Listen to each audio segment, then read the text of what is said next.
Hi, everyone, and welcome back to another episode of the Money Girl podcast. I'm really glad to have you as a listener and appreciate you downloading this week's show, which is number 372, called When and Why to Incorporate Your Small Business. This topic was inspired by a Money Girl reader and listener named Gail, who asks, when and why should a self-employed person go through the trouble of incorporating their small business? This is a really important question that many small business owners, freelancers, and contractors struggle with. And even if you don't have a full-time business, many people are doing what I call a side hustle and earning money part-time. Anytime you're making money that does not come from an employer, you should consider the pros and cons of incorporating. It won't be for everyone, but my goal for this show is to clear up the confusion and at least get you thinking about when and why you should incorporate your small business or money-making venture. I'll also tell you about the structures I have in place for my businesses. Although incorporating a business sounds very complicated, it's simply an umbrella term that describes the process of declaring that your business is a legal entity that's separate from you as an individual. You have several options, such as becoming a C corporation, an S corporation, or a limited liability corporation, among others. Incorporating your venture is generally not a legal requirement. However, it can give you strong protections that every business owner should consider. I'll cover 5 major advantages of incorporating in just a moment. The structure you choose for your business or side hustle can be changed as it grows and matures. For instance, most small businesses start out as a sole proprietorship and may become a corporation or LLC as they hire employees or accumulate more business assets. If you make money as a one-person business, such as a writer, photographer, designer, commissioned salesperson, or craftsman, and are not on an employer's payroll and are not incorporated, you are a sole proprietor by default. So it can be easy to forget that staying a sole proprietor may not always be in your best interest. So here are 5 advantages of incorporating. Advantage number 1, it protects your personal liability. Being a corporation or an LLC limits your personal liability when trouble rears its ugly head in your business.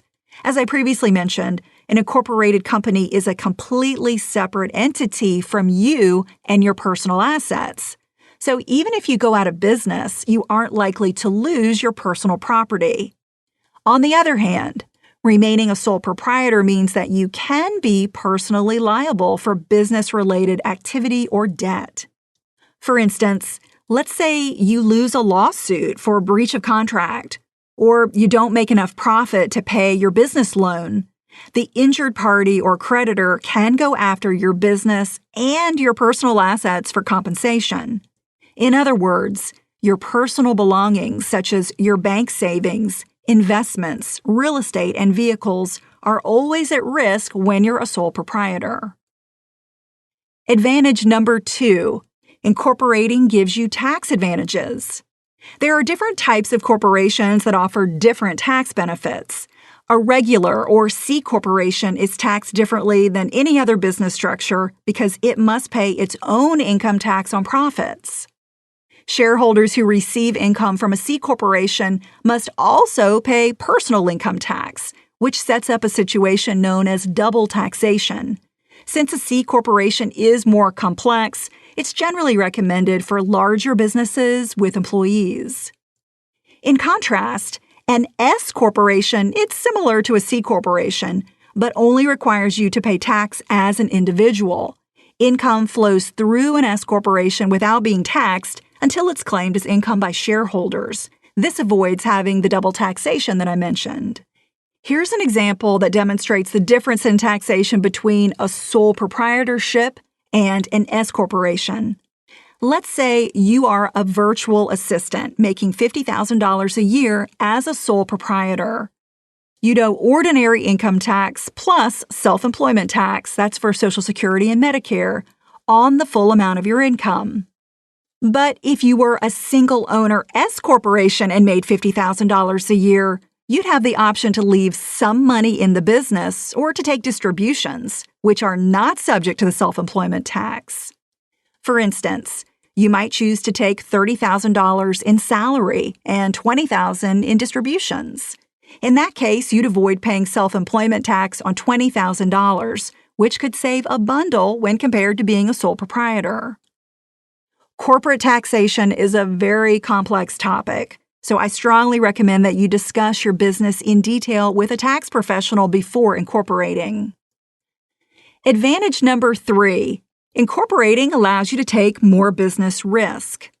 Since incorporation separates you from your business, you might feel more freedom to swing for the fences and take additional business risk that makes growth possible. The only loss you might experience would generally be your investment in the company. Advantage number 4. Incorporating gives you a credible identity. Having Inc. or Corp. after your business name gives you credibility as a corporate entity. Additionally, since a corporation is its own entity, it can outlive you. Depending on your field or industry, some customers or clients may prefer doing business with a corporation rather than a sole proprietor, and you may attract higher quality employees. Advantage number 5. Incorporating gives you more options for funding. If you're interested in attracting equity investors to your business, you can raise capital by selling shares of corporate stock to grow your business. Although there are many advantages of incorporating, there are certainly disadvantages. The main downside is that there are fees to get set up and to maintain your corporate status each year, which vary depending on the state where you do business. Plus, your annual tax preparation gets more complicated, and the cost may go up.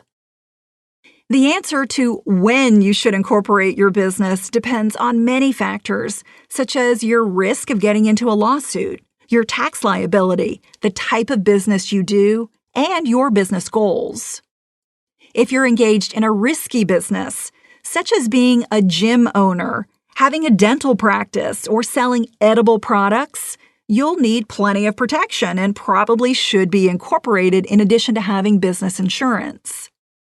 But for other low-risk businesses, such as providing editing services or being a graphic designer, simply having business insurance may keep you safe and give you peace of mind as a sole proprietor, especially if you don't have employees. One of my businesses is working as an expert in personal finance, as you probably know. I write books, text, blogs, and do speaking training and work as a media spokesperson. I use contractors, such as a virtual assistant, instead of hiring employees. I consider that work low risk, and I also have a large umbrella insurance policy for extra liability protection, so I've kept that business as a sole proprietorship.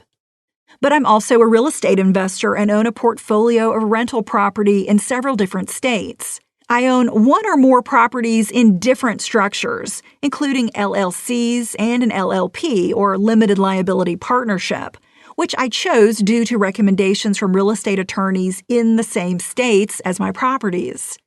And back when I had a brick-and-mortar floor-covering retail business, we owned that as an S corporation. So I hope this episode is a springboard for you and Gail, who asked this great question, to consider your potential liability in business and to investigate incorporating more carefully. Since the needs of every business owner are different and the tax law varies from state to state, set up a consultation with a business attorney or a tax professional to discuss all of the issues that should affect your decision to incorporate. A good time to incorporate is at the beginning of a new year, so you avoid having to file 2 sets of tax records, one as a sole proprietor and then another one for the months following your incorporation. So make a goal to fully investigate whether you should incorporate your small business before the end of the year. If you have a money question, be sure to email me at money@quickanddirtytips.com or post it on the Money Girl Facebook page. And if you don't have a specific question but are enjoying the show, I'd love to know that too. You can post a review of the show in iTunes, which allows me to reach more subscribers and help more people live a richer life. I'm glad you're listening. Cha-ching! That's all for now, courtesy of Money Girl, your guide to a richer life.